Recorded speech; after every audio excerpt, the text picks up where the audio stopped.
سورہ یاسین۔ بسم اللہ الرحمن الرحیم۔ یاسین والقرآن الحکیم انک لمن المرسلین علی صراط مستقیم تنزیل العزیز الرحیم لتنذر قوما ما انذر آباؤہم فہم غافلون۔ صدق اللہ العظیم۔ یاسین کی جس کو حضور صلی اللہ علیہ وسلم نے قلب القرآن قرار دیا ہے، یہ قرآن مجید کا دل ہے۔ ایک تو یہ کہ اس کا جو اسلوب ہے، سٹائل ہے، اس کے اندر واقعتاً کچھ ایسی کیفیت ہے جس کو کہ الفاظ میں بیان نہیں کیا جا سکتا، لیکن پڑھتے ہوئے انسان اس کو محسوس کرتا ہے کہ کوئی ارتعاش تھا یہ پیدا کرتی ہے انسان کے اندر، جس طرح دل دھڑکتا ہو۔ ایک اور اعتبار سے یہ بات میرے سامنے آئی کہ میں نے جو عرض کیا تھا آپ سے کہ جو 6 گروپ ہیں مکی صورتوں کے، ان میں سے پہلے 2 گروپ جن میں سورہ انعام و اعراف اور اس کے بعد 14 صورتیں یونس سے لے کر مومنون تک، ان میں زیادہ زور جو ہے مکی صورتوں کے مضامین میں سے وہ ایمان بالرسالت پر ہے۔ اس کے بعد جو 2 گروپ ہیں جن میں سے کہ دوسرے کو اس وقت ہم پڑھ رہے ہیں، پہلا وہ تھا جس میں کہ 8 صورتیں تھیں، سورہ فرقان سے لے کر وہ چلی اور سورہ سجدہ پر ختم ہوئی، اس کے بعد مدنی صورت آ گئی سورہ احزاب، 8 وہ صورتیں تھیں، اور اس کے ساتھ ہی 13 صورتیں یہ ہیں کہ جو اب ہم پڑھ رہے ہیں، جن میں سے کہ اب ہم تیسری پر ہیں، سورہ یاسین پر۔ سورہ سبا اور سورہ فاطر آ چکی ہیں۔ اگر ان دونوں کو جمع کیا جائے کہ ان کی تعداد بنتی ہے 23 صورتوں کی بنتی ہے، 13 اور 21۔ ان 21 صورتوں میں سے 10 ادھر اور 10 ادھر، اور بالکل بیچ میں یہ سورہ یاسین ہے۔ 8 صورتیں سورہ فرقان سے لے کر سورہ سجدہ تک، 2 صورتیں سورہ سبا اور سورہ فاطر، 10 ہو گئی، اور اس کے بعد پھر 10 صورتیں ہیں مکیات۔ درمیان میں گویا کہ اس گروپ کی اور اس گروپ، ان دونوں گروپوں میں زیادہ زور تو توحید کے اوپر ہے، شرک کی مذمت اور اللہ تعالیٰ کی شان توحیدی جو ہے، اس حوالے سے۔ اور دوسرا یہ کہ قرآن مجید میں یہ درمیان سے ذرا ہٹ کر ہے، جیسے کہ قلب جو ہے انسان کا وہ کہیں بیچ میں نہیں ہے بلکہ ایک طرف ہٹ کر ہے، اسی طریقے سے یہ اس اعتبار سے بھی مصحف میں بھی اس کا مقام جو ہے وہ قلب سے مشابہ ہے۔ اور چونکہ اصل مضمون جو ہے قرآن مجید کا وہ توحید ہے، اور توحید کے کی جو صورتیں ہیں 2 گروپوں کی، ان کے عین وسط میں، اور یہ بالکل منفرد ہے، اس کا کوئی جوڑا نہیں ہے۔ یاسین والقرآن الحکیم، یاسین اور قسم ہے قرآن حکیم کی۔ یہ سورہ طٰہٰ اس سے پہلے جو آ چکی ہے، اس کے بارے میں بھی گمان یہ کہ حضور کے ناموں میں سے ہے، اور یاسین کے بارے میں بھی کہ حضور کا نام ہے، واللہ عالم۔ والقرآن الحکیم، اور قسم ہے قرآن حکیم کی، اور قسم سے مراد عربی زبان میں گواہی ہوتی ہے، گواہ ہے یہ قرآن حکیم، حکمت بھرا قرآن۔ کس شے پر قسم کھائی جا رہی ہے؟ مقسم علیہ کیا ہے؟ کس پر گواہ ہے؟ انک لمن المرسلین، یقیناً اے محمد صلی اللہ علیہ وسلم آپ مرسلین میں سے ہیں، بھیجے ہوئوں میں سے ہیں، آپ رسولوں میں سے ہیں۔ یعنی در حقیقت حضور کی رسالت کی سب سے بڑی مصدق اور اس کا سب سے بڑا ثبوت، اور گویا کہ حضور کا سب سے بڑا معجزہ یہ قرآن حکیم ہے۔ اور بہت سی صورتوں میں آپ دیکھیں گے قاف والقرآن المجید، اس میں اب صاد والقرآن ذی الذکر، حامیم والکتاب المبین، تو وہاں یہ سمجھیے کہ وہاں ان قسموں کے بعد مقسم علیہ جس چیز پر قسم کھائی گئی ہے وہ بیان نہیں ہوئی، اسی کو انک لمن المرسلین ہر جگہ محذوف مانا جائے گا۔ اس اعتبار سے ایسی تمام صورتوں کے لیے یہ سورہ مبارکہ ذروۂ سلام ہے۔ یاسین والقرآن الحکیم انک لمن المرسلین، یقیناً آپ رسولوں میں سے ہیں، علی صراط مستقیم، اور سیدھے راہ پر ہیں، سیدھے راستے پر۔ تنزیل العزیز الرحیم، اور اس قرآن کا اتارا جانا ہے اس ہستی کی جانب سے کہ جو العزیز ہے، زبردست، اور الرحیم ہے، رحم فرمانے والا۔ لتنذر قوما ما انذر آباؤہم فہم غافلون، تاکہ آپ خبردار کر دیں اس قوم کو کہ جن کو اس سے پہلے خبردار نہیں کیا گیا، جن کے آباء و اجداد کو خبردار نہیں کیا گیا، فہم غافلون، پس وہ غافل ہے، بے خبر ہیں، انہیں نہ نبوت کا پتہ ہے، نہ رسالت کا پتہ ہے، نہ کتابوں کا پتہ ہے، نہ شریعت کا پتہ ہے۔ یہی مضمون تقریباً سورہ سجدہ میں بھی آ چکا ہے، فہم غافلون۔ ایک طرح سے گویا کہ ان کی طرف سے ایک رعایت کا انداز ہے جو یہاں اختیار کیا گیا ہے کہ یہ لوگ تو ان کا غافل ہونا بالکل قرین قیاس ہے، اس لیے کہ ان کے ہاں کوئی نبی آیا نہیں، کوئی رسول آیا نہیں، کوئی کتاب آئی نہیں۔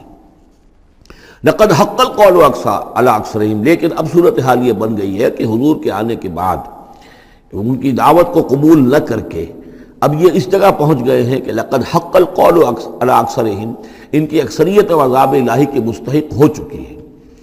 اللہ کا قول یا اللہ کا قانون جو ہے وہ ان کے اوپر لگ چکا ہے. جیسے آپ کہتے ہیں فلاں دفعہ لگ گئی ہے، تو قانون خداوندی کی وہ دفعہ جو ہے عذاب کی وہ ان کے اوپر لگ چکی ہے. لقد حق القول علی اکثرہم فہم لا یؤمنون، تو وہ ایمان نہیں لائیں گے. انا جعلنا فی اعناقہم اغلال، ہم نے ان کی گردنوں کے اندر طوق ڈال دیے ہیں. فہی الی الاذقان، اور وہ طوق ان کی تھوڑیوں تک ہیں. فہم مقمحون، جس کی وجہ سے ان کی گردنیں الل رہی ہیں، اونچی ہو گئی ہیں.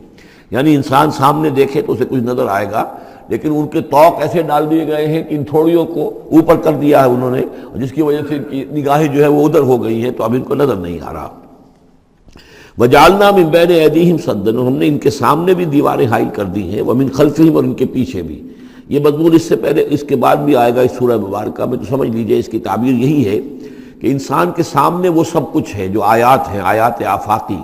ان فی خلق السماوات والارض واختلاف اللیل والنہار، یہ ہمارے آنکھوں کے سامنے ہیں، یہ ساری آیات یہ سامنے ہیں. اور ایک ہے وہ تاریخی جو آیات ہیں، آیات تاریخی، ایام اللہ، کیا کیا ہوا ہے قوموں کے ساتھ. تو گویا کہ یا تو انسان سبق حاصل کرتا ہے التذکیر بآلاء اللہ سے، اور یا سبق حاصل کرتا ہے التذکیر بایام اللہ سے جو پچھلی تاریخ ہے. لیکن یہ وہ بدبخت ہیں کہ ان کی آنکھوں کے اوپر سامنے بھی ان کے جو ہے وہ دیوار حائل ہو چکی ہے کہ اس دنیا کے اندر جو نشانیاں اللہ کی ہیں ان کو نہیں دیکھ پا رہے، اور ان کے پیچھے بھی دیوار حائل ہو چکی ہے کہ ماضی کی تاریخ سے بھی یہ کوئی سبق حاصل نہیں کر پا رہے. وجعلنا من بین ایدیہم سدا ومن خلفہم سدا فاغشیناہم، تو ہم نے ان کو ڈھانپ دیا ہے. فہم لا یبصرون، اب وہ دیکھ نہیں سکتے. وسواء علیہم انذرتہم ام لم تنذرہم لا یؤمنون، یہ سورۃ البقرہ کی آیت جو ہے وہ جو کہ تو آ گئی ہے. اب ان کے حق میں بالکل برابر ہے، نبی خواہ آپ انہیں انذار فرمائیں اور خواہ نہ فرمائیں، یہ ایمان لانے والے نہیں ہیں. انما تنذر من اتبع الذکر، آپ خبردار تو انہی کو کر سکتے ہیں جو ذکر کی پیروی کریں، ذکر کو سنیں، اس پر توجہ کریں، اس کا اتباع کریں. وخشی الرحمن بالغیب، اور غیب میں ہوتے ہوئے بھی رحمان کا ان کے اندر خوف ہو، خشیت ہو. فبشرہ بمغفرۃ واجر کریم، تو ایسے لوگوں کو آپ بشارت دے دیجئے مغفرت کی اور بہت بڑے اجر کی.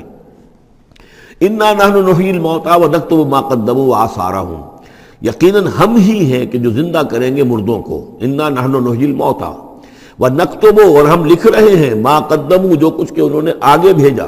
یعنی انسان مرنے سے پہلے اپنی زندگی میں جو اعمال بھیج رہا ہے، جو اس کے اعمال نامے میں درج ہو رہے ہیں، جو کریڈٹ اور ڈیبٹ ہو رہا ہے. وآثارہم، اور اپنے پیچھے جو وہ اثرات چھوڑ گئے ہیں. کسی نے کسی نیک کام کا آغاز کیا ہے تو اب ظاہر بات ہے اس کے بعد اس کام کا تسلسل ہے، تو اس کام کا اجر و ثواب اس کے حساب میں لکھا جاتا رہے گا جب تک کہ وہ نیک کام دنیا میں جاری رہے گا. اسی طرح کسی نے کسی بے حیائی کے کام کا آغاز کیا ہے، کسی نے کوئی اور اسی طرح کی شرارت جو ہے وہ شروع کی ہے، تو جہاں تک یہ شرارت دنیا میں رہے گی، اس کے اثرات جہاں تک پہنچیں گے تو اس کے حساب میں جو ہے اس کا جرم جو ہے اس کے ہاں بھی لکھا جاتا رہے گا. تو نکتب ما قدموا وآثارہم، ہم لکھ رہے ہیں جو کچھ انہوں نے آگے بھیج دیا ہے وہ بھی، اور جو ان کے آثار ہیں جو یہ پیچھے چھوڑ کر آئیں گے اثرات اپنے اعمال کے، چاہے وہ اعمال بد ہیں یا نیک، ہم لکھ رہے ہیں. وَكُلَّ شَيْءٍ أَحْصَيْنَاهُ فِي إِمَامٍ مُبِينٍ، اور ہم نے ہر چیز کو احاطہ کیا ہوا ہے پوری طریقے سے ایک ایسی کتاب میں جو کھلی ہوئی کتاب ہے. امام مبین، وہی جو ام الکتاب بھی جسے کہا گیا ہے بار بار، یہ اللہ تعالیٰ کا علم قدیم ہے. وَاضْرِبْ لَهُم مَثَلًا أَصْحَابَ الْقَرْيَةِ، اور ان کے سامنے مثال ایک بیان کیجئے ایک بستی والوں کی. اِذْ جَاءَ الْمُرْسَلُونَ، جب کہ ان کے پاس رسول آئے. اِذْ أَرْسَلْنَا إِلَيْهِمُ اثْنَيْنِ، جب کہ ہم نے پہلے بھیجے ان کی طرف دو رسول. اب اس کے بارے میں بہت سی آراء ہیں. ایک عام خیال یہ ہے کہ اصل میں یہاں رسول سے مراد اللہ کے نبی نہیں، اللہ کے رسول نہیں، بلکہ کسی اللہ کے رسول ہیں. یعنی یہ کہ اللہ تعالیٰ نے کسی رسول کو بھیجا، اس رسول نے پھر اپنے شاگردوں کو، اپنے حواریین کو، زیادہ خیال حضرت مسیح کے حواریین کے بارے میں ہے کہ انہوں نے جب جا کر ان میں سے دو حضرات نے انطاکیہ میں تبلیغ کی تھی. اینٹیوک، انطاکیہ جو شہر ہے، جو کہ یہ سمجھیے کہ شام اور ترکی کے تقریباً سرحد پر ہے. تو انطاکیہ میں جو معاملہ ہوا، یہ ماجرا ہوا، یہ خیال ہے. لیکن یہ بھی ہو سکتا ہے کہ اللہ ہی کے براہ راست نبی ہوں، اس لیے کہ رسول کے رسول یہ لفظ جو ہے بعض احادیث میں آئے ہیں. حضور نے جب مدینہ تشریف لائے تھے آپ صلح حدیبیہ کے بعد، تو وہاں چونکہ آپ نے بیعت لی تھی مسلمانوں سے، بیعت جو صحابہ کرام نے کی تھی بیعت رضوان، تو مدینے آ کر پھر آپ نے خواتین سے بھی بیعت لی. اس کے لیے حضرت عمر کو بھیجا کہ جاؤ تم میری طرف سے، میری جانب سے تم بیعت لے لو. تو وہ جب گئے ہیں خواتین کے مجمع میں تو انہوں نے جو الفاظ کہے وہ یہ کہ انا رسول اللہ، میں اللہ کے رسول کا رسول ہوں، اللہ نے رسول کو بھیجا محمد کو صلی اللہ علیہ وسلم، اور محمد نے بھیجا ہے مجھے آپ کے پاس۔ اسی طریقے سے حضرت سعد بن ابی وقاص کا جو قول تھا، جو ایرانیوں سے انہوں نے کہا تھا انا قد ارسلنا، ہم بھیجے گئے ہیں، اللہ نے بھیجا اپنے رسول کو محمد کو اور انہوں نے بھیجا ہے ہمیں۔ تو یہ امکان تو موجود ہے لیکن یقین سے ہم نہیں کہہ سکتے۔ بہرحال ان کے پاس پہلے کوئی دو رسول بھی ہو سکتے ہیں، جیسے کہ حضرت موسیٰ کے ساتھ حضرت ہارون بھی تھے۔ فکذبوہما، تو انہوں نے دونوں کو جھٹلا دیا۔ فعززنا بثالث، تو ہم نے ان دو کو مزید قوت دی ایک تیسرے سے، ایک تیسرا اور رسول بنا کر ہم نے بھیج دیا۔ فقالوا انا الیکم مرسلون، انہوں نے کہا ان لوگوں سے، اس بستی والوں سے، کہ ہم تمہاری طرف بھیجے گئے ہیں اللہ کی طرف سے۔ قالوا ما انتم الا بشر مثلنا، انہوں نے کہا کہ تم نہیں ہو مگر ہم جیسے انسان۔ وما انزل الرحمن من شیء، اور رحمان نے کوئی شے نہیں اتاری ہے۔ ان انتم الا تکذبون، یہ تم سب جھوٹ بول رہے ہو، تم نے جھوٹ گھڑ لیا ہے۔ قالوا ربنا یعلم انا الیکم لمرسلون، اور ظاہر بات ہے کہ کوئی اور دلیل تو وہ نہیں دے سکتے۔ انہوں نے اپنے اس یقین کا، اذعان کا پھر دوبارہ اظہار کیا، ان کا نہیں، ہمارا رب جانتا ہے کہ ہم تمہاری طرف اس کی جانب سے بھیجے ہوئے ہیں۔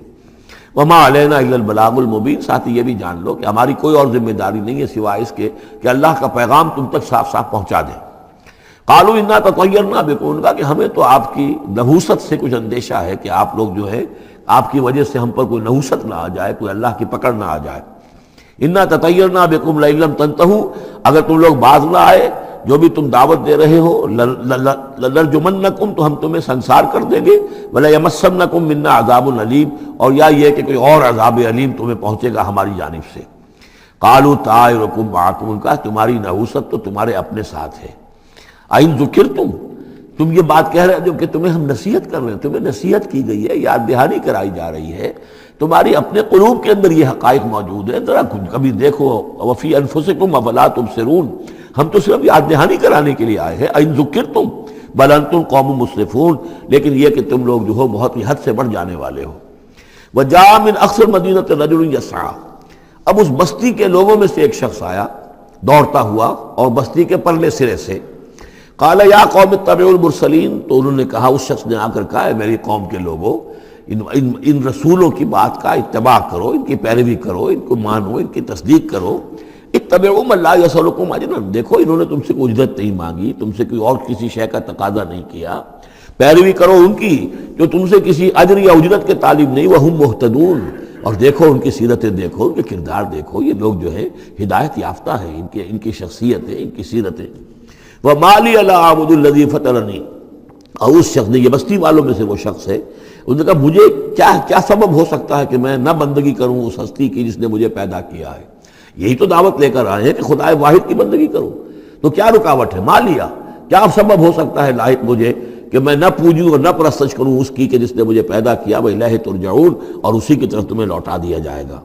أَتَّخِذُ مِن دُونِهِ آلِهَةً، کیا میں اس کے سوا کچھ معبودوں کو مانوں، کچھ گاڈز اینڈ گاڈیسز کا اقرار کروں؟ ان یریدن الرحمن بضر لا تغن عنی شفاعتهم شیئا، اگر رحمان میرے بارے میں کوئی فیصلہ کر لے مجھے کوئی ضرر پہنچانے کا، نقصان پہنچانے کا، تو ان کی سفارش مجھے کچھ نہیں بچا سکتی اللہ کی اس پکڑ سے، اور اللہ کی طرف سے اللہ کی جو بھی فیصلہ ہو جائے گا اس سے۔ ولا ينقذون، نہ وہ مجھے چھڑا سکیں گے۔ انی اذا لفی ضلال مبین، تو ایسی عاجز ہستیوں کو میں خدائی میں شریک کر دوں اور ان کو بھی میں مان لوں تو میں تو اس وقت بہت ہی بھٹکے ہوئے لوگوں میں سے ہو جاؤں گا۔ تو یہ بات جب انہوں نے کہی، انی آمنت بربکم فاسمعون، دیکھو سن لو، میں تو ایمان لایا تمہارے رب پر، یعنی جن کی طرف بلانے کے لیے یہ تینوں رسول اللہ نے بھیجے ہیں، یہ اللہ کے رسول کی طرف سے جو تین پیغامبر ایلچی آئے ہیں توحید کی دعوت دینے کے لیے، تم مانو نہ مانو سن لو، میں ایمان لایا۔ انی آمنت بربکم فاسمعون، اس سے معلوم ہوتا ہے کہ اتنا غصہ چڑھا، رسول تو باہر سے آئے تھے، ان پر تو اتنی زیادہ ان کو کوئی بہت زیادہ جو ہے غصہ نہیں آیا تھا، یہ اپنے میں سے جب ایک آدمی جب اس نے تصدیق کی ہے تو ان کا غصہ جو ہے وہ ایسا ہوا کہ وہ اس کو ضبط نہیں کر سکے۔ قیل ادخل الجنہ، یعنی انہوں نے فوراً اسے قتل کر دیا، اور جب قتل ہو جاتا ہے کوئی اللہ کی راہ میں تو چونکہ جو مقتول ہے اللہ کی راہ میں جس کو ہم شہید کہتے ہیں، اس کے لیے انتظار نہیں ہے یوم حشر کا، بلکہ وہ سیدھا جنت میں اسی وقت جاتا ہے۔ قیل ادخل الجنہ، کہہ دیا گیا داخل ہو جاؤ جنت میں۔ قال یا لیت قومی یعلمون بما غفر لی ربی وجعلنی من المکرمین، اس نے کہا کاش کہ میری قوم کو معلوم ہوتا کہ میرے رب نے کیسی میری مغفرت فرمائی ہے اور مجھے کیا میرا اعزاز و اکرام ہوا ہے جنت کے اندر، وجعلنی من المکرمین، مجھے تو باعزت لوگوں میں شامل کر دیا اللہ نے۔ تو چنانچہ اس کا تو نقشہ آپ خود جو ہے اس کو ویژولائز کیجئے کہ جو بھی وہ شخص تھا، اس کی کوئی بیوی ہوگی وہ رو رہی ہوگی، اس کے بچے ہوں گے وہ رو رہے ہوں گے، اس کے ماں باپ اگر تھے تو وہ جو ہیں ان کو غشی طاری ہو رہی ہوگی کہ ہمارا بیٹا جو ہے اس طرح ہلاک کر دیا گیا۔ لیکن اب جو یہ غیب کا پردہ ہمارے اور وہ جو عالم غیب ہے اس میں جو حائل ہے، تو یہاں جو رو رہے ہیں ادھر وہ جو اللہ کا بندہ وہ کہہ رہا ہے کاش میری قوم کو معلوم ہو جائے، کہ انہیں تو پھر افسوس نہ کریں یہ کہ مجھے تو اللہ نے کیا اعزاز و اکرام جو عطا کیا ہے اور کیا میری مغفرت کی ہے۔ قیل ادخل الجنہ قال یا لیت قومی یعلمون بما غفر لی ربی وجعلنی من المکرمین وما انزلنا علی قومہ من بعدہ من جند من السماء، اور پھر ہم نے نہیں نازل کیا اس کی قوم پر اس کے بعد کوئی لشکر آسمان سے، وما کننا منزلین، اور ہمیں کوئی فوج اتارنے کی ضرورت نہیں ہوا کرتی، ان کانت الا صیحۃ واحدۃ فاذا ہم خامدون، وہ تو بس صرف ایک چیخ تھی، ایک چنگھاڑ تھی، ایک بڑی آواز تھی، اور اس کا نتیجہ یہ نکلا کہ وہ سب کے سب بجھ کر رہ گئے، جیسے آگ بھڑک رہی ہو اور ایک دم بجھ جائے، ختم ہو گئے۔ یا حسرۃ علی العباد، حسرت ہے، افسوس ہے بندوں کے حال پر، ما یاتیہم من رسول اللہ کانوا بہ یستہزئون، نہیں آتا ان کے پاس کوئی بھی رسول مگر یہ کہ وہ اس کا استہزاء ہی کرتے ہیں۔ الم یروا کم اہلکنا قبلہم من القرون، کیا انہوں نے دیکھا نہیں کتنی ہی بستیوں کو اور کتنی نسلوں کو اور قوموں کو ہم نے ان سے پہلے ہلاک کیا ہے، انہم الیہم لا یرجعون، کہ وہ ان کی طرف لوٹ کر نہیں آتے، چلے گئے، سب کے سب چلے گئے، ختم ہو گئے، ماضی کا ایک حصہ بن چکے ہیں۔ وَإِن كُلٌّ لَمَّا جَمِيعٌ لَدَيْنَا مُحْضَرُونَ، لیکن اس کا یہ مطلب نہیں کہ وہ معدوم ہو گئے، اب لوٹ کر تو نہیں آئیں گے دنیا میں، لیکن موجود تو ہیں، عالم برزخ میں تو ہیں، لوٹ کر دنیا میں نہیں آئیں گے، معدوم نہیں ہو گئے، لیکن یہ کہ ان میں سے کوئی بھی نہیں ہے مگر یہ کہ ہم سب کو جمع کر دیں گے، وہ سب ہمارے پاس محضرون، حاضر کر دیے جائیں گے، پکڑے ہوئے آئیں گے۔ وَآیَةٌ لَهُمُ الْأَرْضُ الْمَيْتَةُ، اور ان کے لیے ایک نشانی ہے، آیت ہے، یہ زمین جو مردہ پڑی ہوتی ہے، احییناھا، ہم اسے زندہ کر دیتے ہیں، بارش برساتے ہیں اور اس میں زندگی کے آثار شروع ہو جاتے ہیں۔ وَأَخْرَجْنَا بِهَا حَبًّا، اور اس سے ہم اناج پیدا کرتے ہیں، مِنْهُ یأکلون، جس کو وہ کھاتے ہیں، جو ان کے لیے غذا بنتا ہے۔ وَجَعَلْنَا فِيهَا جَنَّاتٍ مِّن نَخِیلٍ، اور ہم نے ان کے لیے بنا دیے ہیں باغات کھجور کے، وعناب اور انگوروں کے، وفجرنا فیہا من العیون، اور اس میں ہم نے چشمے جاری کر دیے ہیں، لیاکلوا من ثمرہ، تاکہ وہ اس کے جو میوے ہیں ان کو کھائیں۔ وما عملتہ ایدیہم، یہ ان کے ہاتھوں نے تو نہیں بنایا، یہ کھجور کس نے بنائی ہے، یہ انگور کس نے بنا دیے ہیں، کیا انہوں نے اپنے ہاتھوں سے بنائے ہیں؟ یہ آگے چل کے سورہ واقعہ میں آئے گا کہ یہ چیزیں ہم اگاتے ہیں، نحن المنشئون، یا کسی اور نے ان کو اگایا ہے، کون پیدا کرتا ہے؟ اللہ تعالیٰ پیدا کرتا ہے، پالتا ہے بیج کو مٹی کی تاریکی میں، کون کرتا ہے، کون پیدا؟ تو فرمایا کہ یہ ان کے ہاتھوں کے تو یہ بنائے ہوئے نہیں ہے۔ افلا یشکرون، تو کیا یہ شکر نہیں کرتے؟ سبحان الذی خلق الازواج کلھا، بڑا پاک ہے وہ کہ جس نے پیدا کیا ہے تمام جوڑوں کو، جتنے بھی ہیں، کلھا مما تنبت الارض، جو زمین سے پیداوار ہوتی ہے وہ بھی جوڑوں کی شکل میں ہے، ومن انفسہم، خود یہ جوڑوں کی شکل میں ہے، مرد اور عورت، ومما لا یعلمون، اور اس طرح اور بہت سی ہماری مخلوقات بھی نہیں جانتے بھی نہیں ہیں، وہ بھی جوڑوں کی شکل میں ہے۔ وآیۃ لہم اللیل، اسی طرح ایک نشانی ان کے لیے ہے رات، نسلخ منہ النہار، یہ ایسے ہے کہ جیسے سیاہ چادر کے اوپر دن کی چادر جو تھی وہ آ گئی تھی روشن چادر، ایک سیاہ چادر نیچے سفید اوپر ہے، ہم نے کھینچ لی ہے وہ دن والی چادر، نسلخ منہ النہار، ہم اس سے دن کو کھینچ لیتے ہیں، فاذا ہم مظلمون، تو وہ سیاہ چادر رہ جاتی ہے، پھر یہ اندھیرے میں رہ جاتے ہیں۔ والشمس تجری لمستقر لہا، اور سورج چل رہا ہے اور چلتا رہے گا، اس کا ایک مستقر ہے، اس کا ٹھہرا ہوا راستہ ہے جس پر یہ چل رہا ہے۔ ذالک تقدیر العزیز العلیم، اور یہ اندازہ جو ہے کیا ہوا ہے اس کا جو العزیز ہے، العلیم ہے، زبردست ہے اور علم والا ہے۔ والقمر قدرناہ منازل، اور چاند کی ہم نے مقرر کر دی ہیں منزلیں، حتی عاد کالعرجون القدیم، یہاں تک کہ پھر وہ دوبارہ ہو جاتا ہے ایک سوکھی ہوئی ٹہنی کی طرح۔ جب آخر میں چاند رہ جائے گا 27ویں شب کو آپ دیکھیے گا صبح کے وقت، تو وہ آپ کو معلوم ہوگا کہ وہ چاند جو ہے وہ بالکل معلوم ہوتا ہے کوئی درخت کی سوکھی ہوئی سی شاخ ہے۔ ارجون القدیم لا الشمس ينبغي لها ان تدرك القمر، نہ تو یہ امکان ہے چاند سورج کے لیے کہ وہ پکڑ لے جا کر قمر کو، یہ ایک دوسرے کے پیچھے ہی ہے۔ ولا الليل سابق النهار، نہ یہ رات جو ہے وہ دن سے آگے نکل سکتی ہے اور دن سے آگے بڑھ سکتی ہے۔ وَكُلٌّ فِي فَلَكٍ يَسْبَحُونَ، اور یہ سب کے سب اجرام سماویہ جو ہیں اپنے اپنے مدار میں تیر رہے ہیں۔ وآیۃ لہم انا حملنا ذریتہم فی الفلک المشحون، اور ان کے لیے یہ بھی ایک نشانی ہے کہ ان کی اولاد کو ہم نے ایک کشتی میں سوار کرایا جو بھری ہوئی کشتی تھی۔ بعض لوگوں کا خیال ہے کہ اس میں اشارہ خاص طور پر جو ہے حضرت نوح علیہ السلام کی کشتی کی طرف ہے۔ وَخَلَقْنَا لَهُم مِّن مِّثْلِهِ مَا يَرْكَبُونَ، اور یہ کہ ہم نے اسی طرح کی اور چیزیں بھی ان کے لیے بنا دی ہیں جس پر کہ یہ سواری کرتے ہیں۔ وَإِن نَّشَأْ نُغْرِقْهُمْ، اگر ہم چاہیں تو انہیں غرق کر دیں، فَلَا صَرِيخَ لَهُمْ، تو کوئی نہ ہو جو ان کی فریاد کو آ سکے، کوئی فریاد رس ان کو نہ ملے، وَلَا هُمْ يُنقَذُونَ، اور نہ ہی ان کو کوئی چھڑانے والا ملے، کوئی یہ چھڑائے جائیں، نہ ہی یہ چھڑائے جائیں گے۔ إِلَّا رَحْمَةً مِّنَّا وَمَتَاعًا إِلَىٰ حِينٍ، اگر نہ ہو ہماری رحمت اور ہماری طرف سے فیصلہ کہ ایک وقت معین تک کے لیے انہیں کام چلانے کی اور یہاں رہنے اور بسنے کے لیے ضروری ساز و سامان فراہم کر دیا جائے۔ وَإِذَا قِيلَ لَهُمُ اتَّقُوا مَا بَيْنَ أَيْدِيكُمْ وَمَا خَلْفَكُمْ لَعَلَّكُمْ تُرْحَمُونَ، اور جب ان سے کہا جاتا ہے کہ دیکھو ذرا دھیان کرو اور سوچو اور سبق حاصل کرو اس سے جو تمہارے سامنے ہے اور اس سے جو تمہارے پیچھے ہے۔ یہاں اتقو جو ہے بچنے کے معنی میں نہیں ہے، بلکہ یہ کہ تم توجہ کرو، ان سے سبق حاصل کرو، اس سے عبرت حاصل کرنے کی کوشش کرو۔ ما بین ایدیکم، جو تمہارے سامنے، یہ وہی کہ جو آیات الہیہ، آیات آفاقیہ جو ہماری نگاہوں کے سامنے پھیلی ہوئی ہیں، وما خلفکم، اور جو پرانی تاریخ ہے جو تذکیر بایام اللہ، ان سے جو ہے سبق حاصل کرو، لعلکم ترحمون، تاکہ تم پر رحم کیا جائے۔ وما تاتیہم من آیۃ من آیات ربہم الا کانوا عنہا معرضین، اور نہیں آتی ان کے پاس کوئی بھی نشانی اس کے ان کے رب کی نشانیوں میں سے مگر یہ کہ وہ اس سے اعراض ہی کرتے ہیں۔ وَإِذَا قِيلَ لَهُمْ أَنفِقُوا مِمَّا رَزَقَكُمُ اللَّهُ، اور جب ان سے کہا جاتا ہے خرچ کرو جو کچھ اللہ نے تمہیں دیا ہے اس میں سے، غریبوں کو کھلاؤ، بھوکوں کو دو، یتیموں کی سرپرستی کرو۔ قَالَ الَّذِينَ كَفَرُوا لِلَّذِينَ آمَنُوا، تو یہ کافر کہتے ہیں اہل ایمان سے، اَنُطْعِمُ مَن لَّوْ يَشَاءُ اللَّهُ أَطْعَمَهُ، کیا ہم انہیں کھلائیں کہ جنہیں اللہ چاہتا تو خود کھلا دیتا؟ اللہ نے انہیں بھوکا رکھا ہے، اللہ تو قادر ہے، کیا ان کا پیٹ نہیں بھر سکتا تھا؟ اس کا مطلب اللہ چاہتا ہے یہ بھوکے رہیں، تو اللہ کی مشیت تو یہ کہ بھوکے رہیں، اور تم چاہتے ہو کہ ہم انہیں کھانا کھلائیں۔ تو اَنُطْعِمُ مَن لَّوْ يَشَاءُ اللَّهُ أَطْعَمَهُ، کیا ہم کھلائیں ان کو کہ جن کو اگر اللہ چاہتا تو خود کھلا دیتا۔ ان انتم الا فی ضلال مبین، یہ تم ہمیں نصیحتیں نہ کرو، تمہاری جو ہے باتیں جو ہیں یہ کسی حقیقت پر اور کسی علم پر مبنی نہیں ہے، تم خود بھٹکے ہوئے ہو۔ جو نصیحت کرنے والے انہیں یہ کہہ رہے ہیں۔ وَيَقُولُونَ مَتَىٰ هَٰذَا الْوَعْدُ إِن كُنتُمْ صَادِقِينَ، اور وہ کہتے ہیں کہ کب ہوگا یہ وعدہ پورا اگر تم سچے ہو، کب عذاب آئے گا، کب قیامت آئے گی۔ مَا يَنظُرُونَ إِلَّا صَيْحَةً وَاحِدَةً، یہ نہیں انتظار کر رہے مگر بس ایک چنگھاڑ کا، تَأْخُذُهُمْ، وہ ان کو آ پکڑے گی، وَهُمْ يَخِصِّمُونَ، اور وہ اسی طرح جھگڑ رہے ہوں گے۔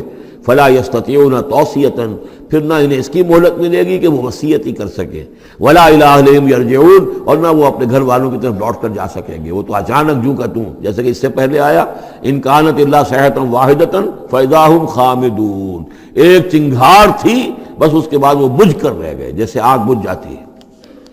اسی طریقے سے جب وہ چنگھاڑ آئے گی فلا یستطیعون توصیۃ ولا الی اہلہم یرجعون، نہ تو ان کو یہ مہلت ملے گی، یہ طاقت ہوگی کہ وصیت کریں، اور نہ ہی اپنے گھر والوں کی طرف لوٹ سکیں گے۔ ونفخ فی الصور، اور پھر سور میں پھونکا جائے گا، فاذا هم من الاجداث الی ربہم ینسلون، تو پھر یہ اچانک اپنی اپنی قبروں سے نکل کر اپنے رب کی طرف چلنا شروع کر دیں گے، چاروں ناچار، کشاں کشاں۔ قالوا یا ویلنا من بعثنا من مرقدنا، وہ کہیں گے ہائے ہماری شامت، کس نے ہمیں اٹھا لیا اپنی قبروں سے۔ ھذا ما وعد الرحمن، ارے یہ تو وہی دن آ گیا جس کا کہ رحمان نے وعدہ کیا تھا، وصدق المرسلون، اور یہ تو پھر جو رسولوں نے بات بتائی تھی، جو خبر دی تھی کہ بعث بعد الموت کی، یقیناً وہ سچی نکلی۔ ان کانت الا صیحۃ واحدۃ فاذا هم جميع لدینا محضرون، پھر ایک ہی چنگھاڑ ہوگی اور اس کے نتیجے میں سب کے سب ہمارے سامنے آ کر حاضر ہو جائیں گے۔ فَالْيَوْمَ لَا تُظْلَمُ نَفْسٌ شَيْئًا، تو پھر آج کے دن نہ کسی جان پر کوئی ظلم کیا جائے گا، وَلَا تُجْزَوْنَ إِلَّا مَا كُنتُمْ تَعْمَلُونَ، نہ تمہیں بدلے میں دیا جائے گا مگر وہی کچھ کہ جو تم عمل کرتے رہے تھے۔ إِنَّ أَصْحَابَ الْجَنَّةِ الْيَوْمَ فِي شُغُلٍ فَاكِهُونَ، یقیناً جنت والے لوگ اس دن بڑے شغل میں ہوں گے اور خوشیاں منا رہے ہوں گے، باتیں کر رہے ہوں گے۔ ہم وازواجہم فی ظلال علی الارائک متکئون، وہ اور ان کی بیوییں وہ سایوں کے اندر، درختوں کے سائے میں بیٹھے ہوں گے، علی الارائک کے تختوں پر بیٹھے ہوئے، ٹیک لگائے ہوئے۔ لہم فیہا فاکہۃ، ان کے لیے وہاں تمام میوے ہوں گے، ولہم ما یدعون، اور ان کے لیے ہر وہ شے جس کا وہ آرڈر دیں گے، جو چیز طلب کریں گے حاضر کر دی جائے گی۔ سلام قولا من رب الرحیم، اور رب رحیم کی طرف سے سلام آتا رہے گا، اللہ کی طرف سے ان کے لیے سلامتی کے پیغام آتے رہیں گے۔ وَامْتَازُوا الْيَوْمَ أَيُّهَا الْمُجْرِمُونَ، اور کہہ دیا جائے گا کہ اے مجرموں، اے کافروں، اے مشرکوں، اب تم ذرا علیحدہ ہو جاؤ۔ وَامْتَازُوا الْيَوْمَ، علیحدہ ہو جاؤ۔ أَلَمْ أَعْهَدْ إِلَيْكُمْ يَا بَنِي آدَمَ أَلَّا تَعْبُدُوا الشَّيْطَانَ، اے آدم کی نسل، اے آدم کی اولاد، کیا میں نے تم سے یہ وعدہ نہیں لے لیا تھا کہ شیطان کی بندگی مت کرنا؟ إِنَّهُ لَكُمْ عَدُوٌّ مُبِينٌ، وہ تمہارا کھلا دشمن ہے۔ وَأَنِ اعْبُدُونِي، اور میری ہی بندگی کرنا، هَذَا صِرَاطٌ مُسْتَقِيمٌ، یہ ہے سیدھا راستہ۔ وَلَقَدْ أَضَلَّ مِنْكُمْ جِبِلًّا كَثِيرًا، اور اس نے تو تمہاری بہت بڑی تعداد کو، بڑی خلقت کو گمراہ کر کے لے گیا۔ افلم تکونوا تعقلون، تو کیا تم عقل سے کام نہیں لیتے تھے؟ ہم نے تمہیں عقل دی تھی۔ ہذہ جہنم التی کنتم توعدون، اب یہ جہنم ہے، یہ حاضر ہے جس کا کہ تم سے وعدہ کیا گیا تھا۔ اصلوها اليوم بما کنتم تکفرون، اب داخل ہو جاؤ اس میں اپنے کفر کی وجہ سے جو تم کرتے رہے تھے۔ الیوم نختم علی افواہہم، آج ہم ان کے منہوں پر مہر لگا دیں گے۔ وتکلمنا ایدیہم، ہم سے بات کریں گے ان کے ہاتھ، جو بھی عمل انہوں نے کمائے تھے ہاتھ گواہی دیں گے کہ اس نے ہمارے ذریعے سے یہ کام کیا۔ وتشہد ارجلہم، اور ان کے جو پیر ہیں، پاؤں ہیں، وہ بھی گواہی دیں گے ان کے خلاف، بما کانوا یکسبون، ان چیزوں کے بارے میں کہ جو وہ کمائی کرتے رہے تھے۔ وَلَوْ نَشَاءُ لَطَمَسْنَا عَلَىٰ أَعْيُنِهِمْ، اور اگر ہم چاہیں تو ان کی آنکھیں مٹا دیں، ابھی ان کی بینائی چلی ہو جائے۔ فَاسْتَبَقُوا الصِّرَاطَ فَأَنَّىٰ يُبْصِرُونَ، پھر یہ دوڑے راستہ پانے کے لیے، لیکن کہاں سے سوجھ ملے گی، کہاں دیکھ سکیں گے۔ وَلَوْ نَشَاءُ لَمَسَخْنَاهُمْ عَلَىٰ مَكَانَتِهِمْ، اور اگر ہم چاہیں تو ہم ان کی صورتیں مسخ کر دیں، ان کے اپنے مقام پر جہاں ہیں، there and then ان کی صورتیں مسخ ہو جائیں۔ فَمَا اسْتَطَاعُوا مُضِيًّا، تو نہ تو وہ آگے چل سکیں، وَلَا يَرْجِعُونَ، نہ پیچھے آ سکیں۔ وَمَن نُعَمِّرْهُ نُنَكِّسُ فِي الْخَلْقِ، اور جس کو ہم زیادہ عمر بنا دیتے ہیں، زیادہ معمر کر دیتے ہیں، تو اس کی ہم جو قوا ہیں ان کو کمزور کر دیتے ہیں، اس کی خلقت جو ہے اس میں ضعف پیدا کر دیتے ہیں، کمی پیدا کر دیتے ہیں۔ بڑھاپا آتا ہے تو ظاہر بات ہے کہ قوا ضعیف ہو جائیں گے۔ ہو گئے مزمحل قوائے غالب، اب عناصر میں اعتدال کہاں۔ وَمَن نُعَمِّرْهُ نُنَكِّسُ فِي الْخَلْقِ فَلَا يَعْقِلُونَ، تو کیا یہ عقل سے کام نہیں لیتے۔ وَمَا عَلَّمْنَاهُ الشِّعْرَ وَمَا يَنبَغِي لَهُ، اور دیکھو ہم نے اپنے اس رسول محمد کو صلی اللہ علیہ وسلم شعر نہیں سکھایا، اور وہ ان کے شایان شان بھی نہیں ہے۔ وہ جو سورہ شعراء کے آخر میں آیا تھا، وَالشُّعَرَاءُ يَتَّبِعُهُمُ الْغَاوُونَ أَلَمْ تَرَ أَنَّهُمْ فِي كُلِّ وَادٍ يَهِيمُونَ إِنَّهُمْ يَقُولُونَ مَا لَا يَفْعَلُونَ، تو اگرچہ اس میں استثناء بھی ہے لیکن عام قاعدہ کلیہ یہی ہے۔ تو اس اعتبار سے اللہ تعالیٰ نے حضور کو شعر نہیں سکھایا، آپ شعر نہیں کہہ سکتے تھے، بلکہ آپ کے اندر وہ جو ایک شعر کا ایک احساس ہوتا ہے، معنوی طور پر تو شعر کو سمجھنے کا اور اس کے مفہوم کو پسند کرنے کا آپ کے اندر ملکہ موجود تھا، لیکن جو فنی ہے اس کے اندر جو وزن وغیرہ کا معاملہ ہے اس سے آپ بالکل ناواقف تھے، بلکہ اس میں اکثر غلط کرتے تھے۔ آپ شعر پڑھتے تھے تو کہیں نہ کہیں سکتہ ہو جاتا تھا۔ جیسے آپ دیکھتے ہوں گے بہت سے لوگ ہیں شعر یاد انہیں بہت ہوتے ہیں، لیکن وہ شعر کی مناسبت نہیں ہوتی تو پڑھتے غلط ہیں۔ اسی مرتبہ اسی طرح ایک واقعہ ہوا کہ حضور نے ایک شعر پڑھا اور اس میں غلطی ہو گئی، وہ سکتہ ہو گیا، وہ شعر جو ہے بے وزن ہو گیا۔ تو حضرت ابو بکر مسکرائے، انہوں نے کہا انی اشہد انک رسول اللہ، میں گواہی دیتا ہوں آپ اللہ کے رسول ہیں، یعنی اللہ نے فرمایا ہے کہ آپ کو شعر نہیں سکھایا اللہ نے، تو گویا کہ اس کا مجھے ثبوت مل گیا کہ آپ واقعتاً شعر کے اس اعتبار سے فنی جہاں تک تعلق ہے اس کا ذوق جو ہے وہ اللہ نے آپ میں پیدا ہی نہیں کیا۔ ہاں معنوی طور پر حضور بہت سے جو اشعار ہیں، بہت سے شعراء، آپ کا وہ قول بھی ہے کہ ان من الشعر لحکمۃ وان من البیان لسحرا، بہت سے شعر جو ہوتے ہیں بڑی حکمت پر مبنی ہوتے ہیں، اور بہت سی تقریریں ایسی ہوتی ہیں، خطبے ایسے ہوتے ہیں کہ جو جادو کا سا اثر رکھتے ہیں۔ یہ حضور کا فرمان ہے۔ وما علمناه الشعر وما ينبغي له، اور ہم نے انہیں شعر نہیں سکھایا اور نہ ہی یہ ان کے شایان شان ہے۔ ان هو الا ذکر و قرآن مبین، یہ تو بس ذکر ہے، یاد دہانی ہے، اور قرآن ہے، صاف ستھرا قرآن، روشن قرآن، اور یہ اللہ کی طرف سے نازل ہوا ہے۔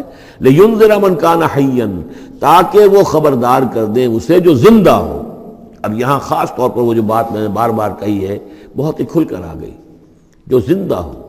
ابو جہل مردہ ہے، ابو لہب مردہ ہے، حیاً مراد جس کی روح ابھی مری نہ ہو، جس کی فطرت بست نہ ہوئی ہو۔ اب وہ فطرت کا لفظ ہم استعمال کرتے ہیں، لیکن یہ کہ قرآن کی اصطلاح میں فطرت کس سے کہیں گے؟ وہی جو روح انسان کے اندر پھونکی گئی ہے، یا تو خلقت ہے اور یا فطرت ہے۔ خلقت ہے جس کا تعلق جو ہے ہماری سرشت جس کو فارسی میں کہتے ہیں، خلقت وہ ہے کہ جو عالم خلق سے متعلق ہے، اور جو زمین سے آئی ہے، مٹی سے بنی ہے، گارے سے بنی ہے، اس کے اندر جو بھی تقاضے ہیں، اس میں جو ضعف ہے، کمی ہے، اس میں کمزوری بھی ہے، اس میں جلد بازی بھی ہے، یہ ساری چیزیں اس سرشت میں خلقت میں موجود ہیں۔ فطرت وہ ہے وہ روح جو اللہ کی طرف سے آئی ہے، فطرت اللہ التی فطر الناس علیہا، وہ فطرت جو ہے اس کے اندر کوئی کمزوری نہیں ہے، کوئی وہ نہیں ہے، وہ اعلیٰ شے ہے، وہ عالم بالا سے آئی ہے۔ تو یہاں یہ فرمایا گیا لِيُنذِرَ مَنْ كَانَ حَيًّا، جس کا دل زندہ ہے، جس کی روح بیدار ہے، تاکہ خبردار کر دے اس کو جو زندہ ہو۔ وَيَحِقَّ الْقَوْلُ عَلَى الْكَافِرِينَ، اور کافروں کے اوپر پھر جو ہے قول واقع ہو جائے، یعنی وہ مستحق ہو جائے عذاب کے۔ أَوَلَمْ يَرَوْا أَنَّا خَلَقْنَا لَهُم مِّمَّا عَمِلَتْ أَيْدِينَا أَنْعَامًا فَهُمْ لَهَا مَالِكُونَ، کیا انہوں نے غور نہیں کیا کہ ہم نے ان کے لیے چوپائے بنا دیے اپنے ہاتھوں سے، ہم نے بنائے ہیں، مما عملت ایدینا، اپنے ہاتھوں کی بنائی ہوئی چیزوں سے ہم نے ان کے لیے جانور پیدا کر دیے، فہم لہا مالکون، جن کے اب یہ مالک بنے پھرتے ہیں۔ یہ بھینسیں ہیں، میں اس کا مالک ہوں، یہ گائے ہیں، یہ میں مالک ہوں، یہ ریوڑ ہے بکریوں کا، ان کا میں مالک ہوں، یہ گھوڑا ہے، میں اس کا مالک ہوں۔ بنائے کس نے؟ اللہ تعالیٰ نے۔ اولم یروا انا خلقنا لهم مما عملت ایدینا، تخلیق تو ہماری ہے، انعامن، چوپائے بنائے ہیں، فہم لہا مالکون، وہ اس کے مالک ہیں، وَذَلَّلْنَاهَا لَهُمْ فَمِنْهَا رَكُوبُهُمْ وَمِنْهَا يَأْكُلُونَ، اور ہم نے ان کو مطیع کر دیا ہے، مطیع فرمان کر دیا ہے۔ کس طریقے سے یہ بھینسیں ہیں اور گائیں ہیں اور اونٹ ہیں اور جانور ہیں، وہ انسان کے کام آ رہے ہیں، انسان کے جو مختلف مقاصد پورے کر رہے ہیں۔ فَمِنْهَا رَكُوبُهُمْ، ان میں سے وہ بھی ہیں جن پر وہ سوار ہوتے ہیں، وَمِنْهَا يَأْكُلُونَ، ان میں سے وہ بھی ہیں جن کا گوشت وہ کھاتے ہیں، جو ان کی غذا بنتی ہے۔ وَلَهُمْ فِيهَا مَنَافِعُ وَمَشَارِبُ، اور ان کے لیے اس میں اور بھی بہت سی منفعتیں ہیں۔ کھالوں کا کیا کچھ بناتے ہیں، بالوں کا کیا کچھ بناتے ہیں، بالوں سے کمبل بناتے ہیں، کھالوں سے خیمے بنا لیتے ہیں، کھالوں سے جوتے بنا لیتے ہیں، چمڑوں سے کیا کچھ بن رہا ہے، اور بہت سی چیزیں جو آج کل تو آپ کو معلوم ہے کہ ان جانوروں کی کوئی ایک شے بھی، اب تو خون بھی ضائع نہیں جاتا، اس کو بھی محفوظ کر لیا جاتا ہے۔ تمام چیزیں ہیں کہ جو انسان کے کام آ رہی ہیں، منافع ہیں اس میں لوگوں کے لیے، وہ مشارب، اور پینے کی جگہیں ہیں، ان میں گھاٹ ہیں، مشرب کہتے ہیں جہاں پر پیا جائے۔ ان وہ دودھ جو ہے اللہ تعالیٰ نے بنایا ان کے تھنوں کے اندر، یہ گویا کہ اللہ تعالیٰ نے بہترین مشروب جو ہے، یہ جس طریقے سے کہ کہیں پر کوئی جگہ ایسی ہو کہ جہاں پر جا کر کوئی مشروب حاصل کیا جائے، مشرب، اور جو اس کے پینے کی جگہ گھاٹ، تو یہ گویا کہ ہم نے نہایت لطیف چیز جو پینے کے لیے ان کی بنائی ہے، اس کے گھاٹ ہیں۔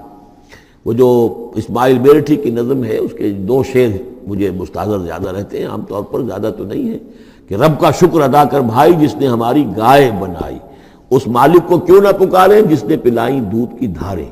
تو واقعہ یہ ہے، اور آپ نے دیکھا ہوگا دیہاتی لوگ تو سیدھے تھن سے جو ہے سیدھا وہ اس کو وہ منہ کے اندر جو ہے دھاریں وہ لیتے ہیں، اور وہ بہترین دودھ ہوتا ہے، بہترین مشروب ہے۔ وَذَلَّلْنَا لَهُمْ فَمِنْهَا رَكُوبُهُمْ وَمِنْهَا يَأْكُلُونَ وَلَهُمْ فِيهَا مَنَافِعُ وَمَشَارِبُ أَفَلَا يَشْكُرُونَ، تو کیا یہ اس پر شکر نہیں کرتے؟ وَاتَّخَذُوا مِن دُونِ اللَّهِ آلِهَةً، اور انہوں نے اللہ کے سوا اپنے لیے آلہہ گھڑ لیے ہیں، اختیار کر لیے ہیں، بہت سے معبود جو ہے تراش لیے ہیں، لَعَلَّهُمْ يُنصَرُونَ، شاید کہ ان کی مدد کی جائے، شاید یہ اللہ کے ہاں کام آ جائیں، شاید اللہ کے ہاں سفارش جو ہے ان کی وہ ہمیں بچا لے۔ لا يستطيعون نصرهم، وہ ہرگز کو استطاعت نہیں رکھتے ان کی مدد کی۔ وَهُمْ لَهُمْ جُنْدٌ مُحْضَرُونَ، بلکہ یہ تو ان کے قیدی بن کر پیش کر دیے جائیں گے، جن کو یہ پوچھتے تھے وہی پکڑ پکڑ کر آئیں گے کہ اللہ یہ ہیں وہ بدماش کہ جو ہمارے ساتھ یہ زیادتی کرتے تھے، ہمیں تیرے ساتھ شریک کیا ہوا تھا انہوں نے، وہ خود پکڑوائیں گے اپنے پوجنے والوں کو اور بندگی کرنے والوں کو۔ وَهُمْ لَهُمْ جُنْدٌ مُحْضَرُونَ فَلَا يَحْزُنْكَ قَوْلُهُمْ، تو اے نبی آپ ان کی بات سے دل گرفتہ نہ ہوں، رنجیدہ نہ ہوں۔ اِنَّا نَعْلَمُ مَا يُسِرُّونَ وَمَا يُعْلِنُونَ، ہم خوب جانتے ہیں جو کچھ کہ یہ چھپا رہے ہیں اور جو کچھ یہ ظاہر کر رہے ہیں۔ اَوَلَمْ يَرَ الْإِنسَانُ أَنَّا خَلَقْنَاهُ مِن نُطْفَةٍ فَإِذَا هُوَ خَصِيمٌ مُبِينٌ، دیکھا نہیں کہ ہم نے اسے بنایا ہے ایک قطرے سے، ایک بوند سے، فَإِذَا هُوَ خَصِيمٌ مُبِينٌ، اب یہ بن گیا ہے جھگڑالو، ہم سے جھگڑ رہا ہے، ہماری آیات پر اعتراضات کر رہا ہے، ہمارے نبی سے جھگڑ رہا ہے۔ فَإِذَا هُوَ خَصِيمٌ مُبِينٌ وَضَرَبَ لَنَا مَثَلًا، ہمارے بارے میں تو مثالیں بیان کرتا ہے اور اعتراضات کرتا ہے، کیسے دوبارہ پیدا ہو جائے گا، کیسے اللہ پیدا کر دے گا دوبارہ جبکہ ہماری ہڈیاں گل سڑ کر بالکل جو ہے منتشر ہو جائیں گی۔ وَنَسِيَ خَلْقَهُ، اپنی پیدائش کو بھول گیا ہے۔ قَالَ مَن يُحْيِي الْعِظَامَ وَهِيَ رَمِيمٌ، بہت کہتا ہے کون ہے جو زندہ کر دے گا ہڈیوں کو جبکہ وہ بالکل بوسیدہ ہو چکی ہوں گی؟ قل یحییھا الذی انشأھا اول مرہ، ان سے کہہ دیجئے اے نبی اسے زندہ کرے گی وہی ہستی جس نے کہ اس کو پہلی مرتبہ اٹھایا تھا۔ وہی دلیل جو 12 میں نے عرض کیا ہے کہ پہلی مرتبہ بنانا اور پیدا کرنا، پہلی مرتبہ کسی کام کرنا جو ہے مشکل ہے یا دوسری مرتبہ۔ قل یحییھا الذی انشأھا اول مرہ، کہہ دیجئے ان سے کہ اسے زندہ کرے گا وہ کہ جس نے ان کو پہلی مرتبہ پیدا کیا تھا۔ وہو بکل شیء علیم، اور وہ ہر چیز کا مکمل علم رکھتا ہے، کون کہاں ہے، کون کہاں دفن ہے، کس کے اجزاء کہاں کہاں منتشر ہو گئے ہیں، اس کے علم قدیم کے اندر اور علم کامل کے اندر تمام چیزیں محفوظ ہیں۔ الذی جعل لکم من الشجر الاخضر نارا، جس نے تمہارے لیے ہرے درختوں سے آگ پیدا کر دی۔ اس کے دو معنی ہیں، ایک تو یہ ہرے بھرے درخت ہوتے ہیں، انہی کی لکڑیاں ہیں، سکھا کر اس میں سے آپ آگ جلاتے ہیں تو آگ نکلتی ہے، اور ایک یہ بھی ہے کہ بعض درخت بھی ایسے ہیں، بانس کا درخت ہے اس کے اندر بھی رگڑنے سے آگ پیدا ہوتی ہے۔ اسی طریقے سے کچھ اور بھی صحراؤں کے اندر خاص طور پر اللہ تعالیٰ نے کچھ اس طرح کی چیزیں پیدا کی ہیں کہ وہاں پر بوقت ضرورت لوگ جو ہیں ان سے آگ کو پیدا کر لیں۔ مرخ اور عفار نامی کچھ پودے ہوتے تھے عرب میں کہ جن سے آگ جو ہے پیدا کی جا سکتی تھی۔ الذی جعل لکم من الشجر الاخضر نارا، جس نے کہ ہرے درخت سے تمہارے لیے آگ پیدا کر دی۔ فاذا انتم منہ توقدون، تو تم اس سے آگ سلگاتے ہو۔ اولیس الذی خلق السماوات والارض بقادر علی ان یخلق مثلہم، تو کیا بھلا وہ ہستی جس نے آسمان اور زمین بنائے وہ اس پر قادر نہیں ہوگی کہ ان جیسی مخلوق دوبارہ پیدا کر دے؟ علی ان یخلق مثلہم، یہ ذرا نوٹ کیجئے یہاں پر، ہمیں جب دوبارہ پیدا کیا جائے گا تو بین ہی یہ جسم نہیں ہوں گے، اس جیسا جسم دیا جائے گا، مثل، یہ کئی مرتبہ قرآن میں آئے گا، اور اس کی بات جو توجیہ جو سمجھ میں آ جائے گی آپ کے آسانی سے کہ میرا یہ جسم جو ہے یہ بھی مسلسل بدل رہا ہے، میری کھال کے اوپر سے سیلز اتر رہے ہیں، نئے بن رہے ہیں، میرے خون کے جو خلیات ہیں ریڈ اور وائٹ بلڈ کارپسل وہ بڑھتے جا رہے ہیں اور بن رہے ہیں۔ تو گویا کہ جو کچھ میں آج ہوں 10 برس پہلے وہ جسم میرا نہیں تھا، وہ جسم جو ہے وہ ختم ہو چکا ہے، اس کی جگہ نیا جسم بن چکا ہے، اور اس جسم کے اندر جو تغیرات آ رہے ہیں، جوانی میں اس کی کچھ کیفیت اور تھی، بڑھاپے میں اور ہے، تو بعین ہی یہ جسم نہیں ہوگا بلکہ اس جیسا جسم دیا جائے گا کہ جیسے جسم سے ہم نے نیکیاں یا بدیاں کمائی ہیں اسی طرح کے جسم کے ذریعے سے ہمیں اس کا بدلہ دیا جائے گا۔ تو یہ مثلہم ہے، الی یخلق مثلہم، ان جیسے انسان پیدا کر دے۔ اور اس میں یہ شکل بھی ہے جیسا کہ حضور کا ایک مرتبہ ایک لطیفہ ہی سمجھ لیجئے کہ حضور کے پاس ایک بہت بوڑھی خاتون کوئی آئی اور انہوں نے کہا کہ حضور دعا کیجئے اللہ تعالیٰ مجھے جنت میں داخل کرے۔ تو حضور نے فرمایا کہ بڑی بھی جنت میں بوڑھی عورتیں تو نہیں جا سکتی۔ اب وہ بیچاری سیدھی سادھی کوئی بدو عورت ہوگی کوئی، تو بہت اس کو رنج ہوا اور بہت افسوس کہ بوڑھی عورتیں جنت میں داخل نہیں ہو سکتی، تو اس کا مطلب یہ کہ پھر میں تو نہیں داخل ہو سکتی۔ تو پھر آپ نے فرمایا نہیں، تمہیں جوان کر کے داخل کیا جائے گا، جب تمہیں پیدا کیا جائے گا تم جوان ہوگی پھر۔ تو اس حوالے سے سمجھ لیجئے کہ جو ہے وہ تخلیق ثانی جو ہے بعین ہی وہی جسم جو آج میرا ہے، یہ تو جسم میرا کل نہیں تھا، اور یہ میرا جسم جو آج ہے وہ کل نہیں ہوگا، اس میں تغیر و تبدل ہو رہا ہے، مسلسل ہو رہا ہے، مسلسل ہو رہا ہے، لیکن یہ کہ جسم ہوگا اس ہی جیسا جو مجھے دیا جائے گا، تاکہ جس قسم کے جسم کے ذریعے سے یہ جو ہمارے اعضاء و جوارح ہیں جن سے ہم نے نیکیاں یا بدیاں کمائی ہیں، اسی طرح کے جسم کے ذریعے ہمیں اس کا بدلہ اللہ تعالیٰ عطا فرمائے۔ اب الیس الذی خلق السماوات والارض بقادر ان یخلق مثلہم، کیا بھلا وہ ہستی کہ جس نے آسمان بنائے اور زمین بنائی وہ اس پر قادر نہ ہوگی کہ ان جیسی اور ان جیسوں کو پیدا کر دے؟ بلا، کیوں نہیں، وہو الخلاق العلیم، اور یقیناً وہ تو ہے بہت تخلیق فرمانے والا، بہت خلق فرمانے والا، العلیم ہے اور سب کو جاننے والا۔ انما امرہ اذا اراد شیئا ان یقول لہ کن فیکون، اس کا معاملہ تو یہ ہے، اس کے امر کا معاملہ تو یہ ہے، انما امرہ، اس کے امر کی شان تو یہ ہے، یہ عالم امر ہے، نوٹ کر لیجئے، جہاں کہیں بھی یہ آیت آئے گی اس کی مفہوم میں آئے گی اور یہی الفاظ ہوں گے۔ عالم امر میں کوئی ٹائم نہیں، عالم خلق میں ٹائم لگتا ہے۔ جہاں خلق آیا آسمان اور زمین ہم نے بنائے 6 دنوں میں، اب وہ 6 دن کون سے ہوں؟ چلیے ملینمز کہہ لیجئے، 6 ادوار کہہ لیجئے، ہو سکتا ہے ایک دن لاکھوں برس کا ہو جس میں بھی تخلیق مکمل ہوئی ہے، لیکن وہ بھارت ٹائم لگا ہے۔ خلق میں ٹائم ہوگا جبکہ عالم امر میں کسی ٹائم کا کوئی سوال نہیں، اور روح بھی عالم امر کی شے ہے، لہذا روح کے لیے کوئی وقت نہیں ہے۔ روح جو ہے وہ آنے واحد میں یہاں اور آنے واحد میں وہ اللہ تعالیٰ کے قریب، اور وہ جیسے کہ فرشتے کا معاملہ ہے، جبرائیل آنے واحد میں یہاں اور آنے واحد میں عرش کے قریب ہوں گے، کوئی ان کے لیے ٹائم ہے ہی نہیں، عالم امر میں وقت نہیں ہے۔ انما امرہ اذا اراد شیئا ان یقول له کن فیکون، اس کی تو شان یہ ہے اس کے امر کی کہ جب وہ کسی شے کا ارادہ کر لیتا ہے وہ کہتا ہے کہ ہو جا، اور وہ ہو جاتی ہے۔